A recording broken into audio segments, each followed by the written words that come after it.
안녕하세요. 좋은 씨앗입니다. 반갑습니다. 나와 마주보기, 부모로서의 자기 이해란 큰 주제의 전체 구성은 가족과 나, 건강한 나, 노력하는 나로 되어 있습니다. 그 첫 번째, 가족과 나에 대해 지난 시간까지 함께 나눠봤습니다. 요약해보면 부모로부터 받은 영향력이 나에게 연결이 되고요. 또 자녀들에게도 이어질 수 있다는 것을 알았습니다. 한마디로 부모의 영향력이죠. 오늘은 그 두 번째 시간으로 건강한 나란 주제로 함께 나눠보도록 하겠습니다. 지금까지 우리는 부모로부터 많은 영향을 받아왔고요. 닮아 있다는 것을 확인하였습니다. 자신의 성장 경험으로부터 자유로운 부모는 없을 것입니다.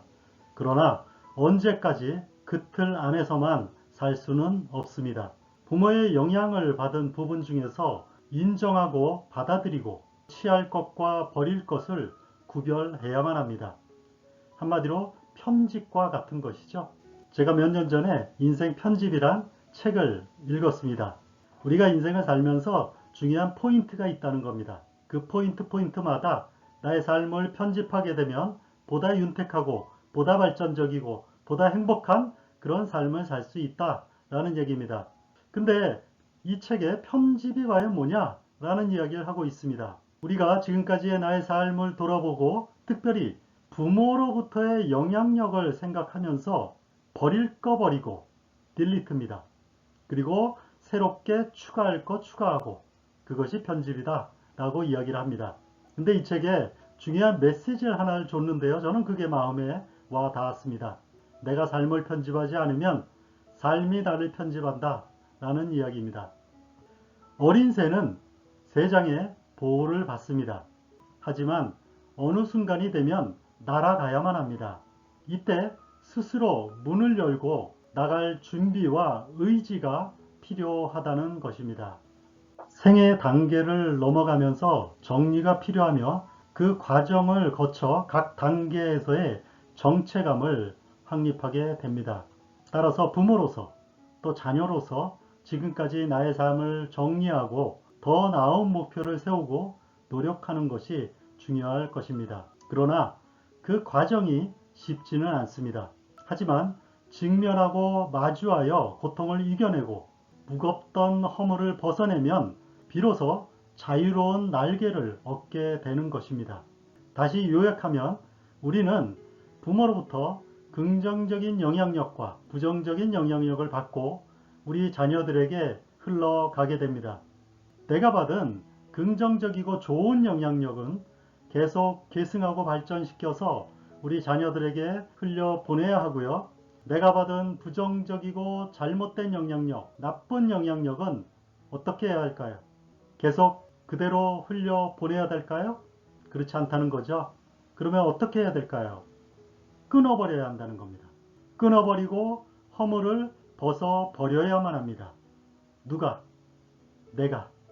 내가 끊어버려야만 더 이상 자녀들에게 흘러가지 않게 됩니다.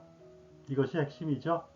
그렇다면 부정적이고 잘못된 영향력, 나쁜 영향력을 어떻게 끊을 수 있을까요? 끊겠다 생각하면 끊어질까요? 어렵다는 겁니다. 왜? 아프니까. 내면의 상처가 크면 클수록 너무 아파서 끊어내고 허물을 벗어내기가 너무나 어려울 수 있습니다. 그렇지만 나 자신과 자녀들 그리고 아내 궁극적으로 행복한 가정을 위해 반드시 해결하고 넘어가야만 하는 과정입니다.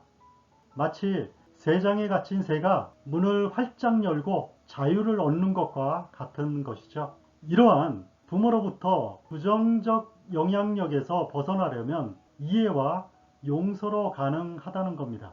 이것을 통해 마음속에서 없애버려야만 합니다. 미국의 16대 대통령인 에브라함 링컨은 당시 유명한 변호사인 에드윈 스탠턴과 관계가 좋지 않았다고 합니다. 둘이 함께 어떤 사건의 변호를 맡게 되자 스탠턴은 저런 시골떼기와 함께 할 수 없다라고 하며 법정을 나가는 등 링컨을 얕잡아 보고 무례하게 행동한 적이 한두 번이 아니었습니다. 세월이 흘러 링컨은 대통령이 되고 내각을 구성하면서 스탠턴을 가장 중요한 국방부 장관 자리에 임명을 했습니다. 그러자 참모들은 이런 링컨의 결정에 적잖이 당황했습니다. 왜냐하면 링컨이 대통령에 당선되자 스탠턴은 링컨이 대통령이 된 것은 국가적 재난이다 라며 독서를 내뱉었기 때문입니다. 참모들은 모두 스탠턴 임명을 재고해달라고 건의했지만 링컨은 나를 수백 번 무시해도 그는 사명감이 투철한 사람이기에 국방부 장관의 제격이다 라고 하며 뜻을 굽히지 않았습니다. 그러자 참모들이 말했습니다. 스탠턴은 당신의 원수이지 않습니까? 원수는 없애버려야 하는 것 아닙니까? 참모들의 말에 링컨은 웃으며 말했습니다. 저도 그렇게 생각합니다. 원수는 마음속에서 없애버려야 하는 거죠. 그 말은 원수를 사랑으로 녹여 친구로 만들라는 말입니다. 훗날 링컨이 암살자의 총에 맞아 숨을 거두었을 때 스탠턴은 링컨을 부둥켜 안고 울면서 말했습니다. 여기 미국 역사상 가장 위대한 사람이 누워 있습니다. 결국 링컨은 자신을 미워했던 원수까지도 용서하고 사랑했던 진정한 승리자였습니다. 혹시 여러분의 삶 중에서 미워하고 원망하는 사람이 있습니까? 그 사람이 누구이건 간에 이해하고 용서하여 친구로 만들어 보시지 않겠습니까? 특별히 그분이 나의 부모님이라면 더욱더 그렇게 해야 하지 않겠습니까? 그 사람이 당신의 진정한 친구가 될 수 있을 것입니다. 건강한 나를 위해서는 부모로서 그리고 자녀로서 부모의 역할에 대해 평가해보고 돌아보는 시간이 필요합니다. 자신이 아는 것하고 모르는 것을 파악하는 것을 상위인지라고 하는데 이것은 부모 역할에서도 필요합니다. 즉 상위 부모 역할이 요구되는 거죠. 나의 부모 역할, 나의 부모의 부모 역할, 미래 나의 부모 역할 등에 대해서 다각적으로 생각해보는 시간이 필요합니다. 이런 것을 메타인지라고 하죠. 내가 아는 것과 모르는 것을 인지하는 것이 무엇보다 중요하다는 것입니다. 천천히 시간을 갖고 생각해 보시기 바랍니다. 부모로서 나의 정서적 안정과 심리적 성숙에 대해 평가해 보도록 하겠습니다. 첫 번째, 나는 부모로서 독립적이면서 협조적인지 한번 생각해 보시고요. 두 번째, 나와 다른 사람에게 민감성을 유지하고 있는지.